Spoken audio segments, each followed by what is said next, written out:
Sleep. We spend about a third of our entire lives doing it, but let's be honest, most of us feel like we're just not very good at it, right? We treat it like it's some kind of luxury we can't afford or an inconvenience we have to conquer. But what if we've got it all completely wrong? What if sleep is actually the most powerful, performance-enhancing, life-extending thing we can possibly do? Well, that's what we're going to find out. We're going to uncover the science behind this incredible superpower. Okay, let's just start with a number that should jolt you awake. $411 billion. That's how much sleep deprivation costs the U.S. economy every single year. We're talking lost productivity, healthcare expenses, the whole deal. This isn't just about feeling a little groggy. It's a massive economic crisis that's happening every single night.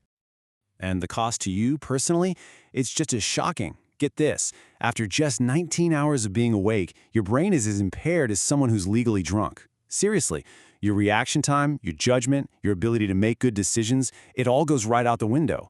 You wouldn't get behind the wheel of a car drunk, so why are so many of us driving tired through our lives every day? Which of course brings us to the big question. Sleep is a fundamental part of being human, right up there with breathing and eating. So how did modern life turn so many of us into a walking army of sleep-deprived zombies? Well, the answers are pretty fascinating, and thankfully, they're also fixable. So here's our game plan. First, we're going to look at the sheer scale of the problem in what's called the silent sleep epidemic. Then, we'll see what's really going on during your brain's night shift. We'll figure out if you're a lark or an owl, decode one of sleep's biggest enemies, and finally, the best part, we'll give you a whole toolkit for better sleep. All right, first up, the silent sleep epidemic. According to Dr. Matthew Walker, a top neuroscientist and author of Why We Sleep, we are smack in the middle of a catastrophic sleep loss epidemic. And when you look at the numbers, you realize this isn't an exaggeration. It's a global public health crisis.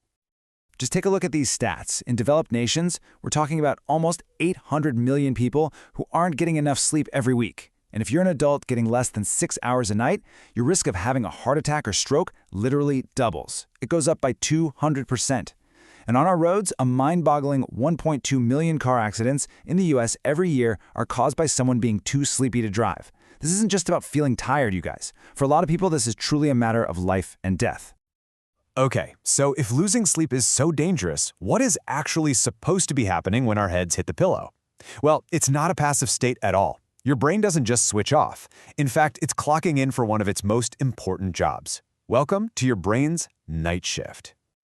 The best way to think about it is like your brain is a computer.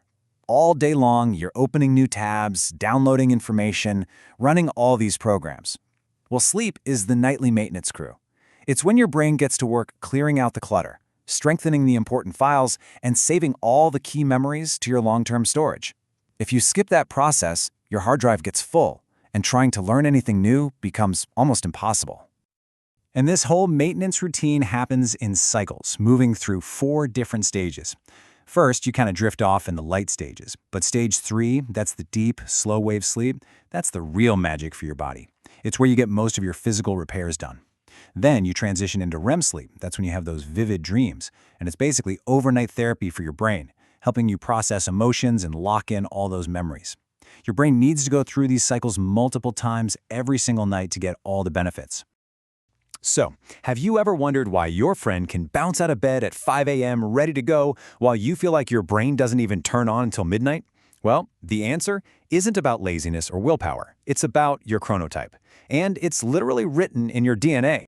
Your chronotype is basically your body's natural built-in preference for when to sleep and when to be awake. And you don't choose it, it's genetic. Deep inside your brain, you've got this tiny master clock that works on a 24-hour cycle. It pays attention to daylight and releases hormones that tell your body, hey, it's time to be alert, or, okay, now it's time to wind down. So where do most of us fall? Well, the population is split pretty neatly. About 40% of us are morning larks. We're naturally wired to get up early and go to bed early.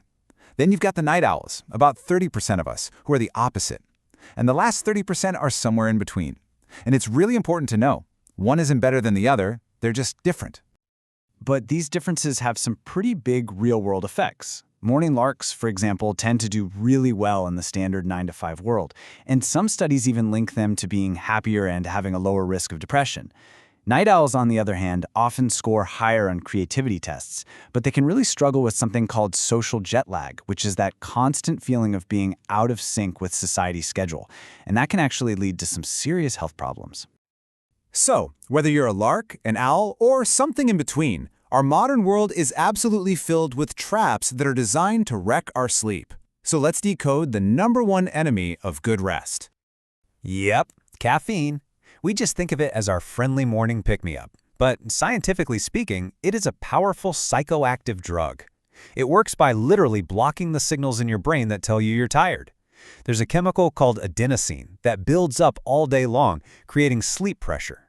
Caffeine doesn't make that chemical go away. It just puts earmuffs on your brain so you can't hear it yelling, "I'm tired." And wow, do we consume a lot of it, often without even realizing how much. I mean, look at this. A Diet Coke has about 46 milligrams. A normal cup of coffee, you're looking at double that. But an energy drink like Monster, a whopping 160 milligrams. And here's the kicker. Caffeine has a half-life of about 5 to 6 hours. That means that cup of coffee you had at 3 in the afternoon, half of that caffeine is still buzzing around in your system when you're trying to fall asleep at 9 p.m. And it's hiding in places you would never, ever expect. Your decaf coffee, not caffeine-free. That dark chocolate bar you had for a treat? Yep. Even some pain relievers like Excedrin have more caffeine than a can of soda. So just being aware of this stuff is half the battle when it comes to protecting your sleep. Okay, we have talked about the problem, the science behind it, and the biggest enemies. Now, for the most important part, what can we actually do about it? Let's open up the toolkit for better sleep with some fantastic tips straight from Dr. Walker. Here are 5 of the absolute essentials. #1, and this is the king of them all, stick to a schedule. Go to bed and wake up at the same time every single day. Weekends too. #2, keep it cool. Your bedroom should be around 65 degrees Fahrenheit or 18 Celsius. Your body needs to drop its temperature to initiate sleep. 3, make it dark. I mean pitch black. That's what your brain needs to make the sleep hormone melatonin. 4, don't just lie there staring at the ceiling. If you're awake for more than 25 minutes, get up, go to another room, and do something relaxing until you actually feel sleepy again. And finally, #5, watch those stimulants. We just saw why. Cut off the caffeine and nicotine well before bedtime. And let's end by busting a huge myth. You cannot train your body to function on less sleep. It's impossible. You might feel like you've gotten used to only getting 5 hours a night, but I promise you, your brain and your body are still taking the hit. Sleep is not negotiable. It's a biological necessity. So just remember this. Sleep is not lost time. It's not a luxury.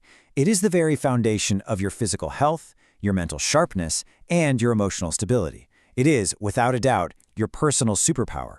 The only question left is, how are you going to use it tonight?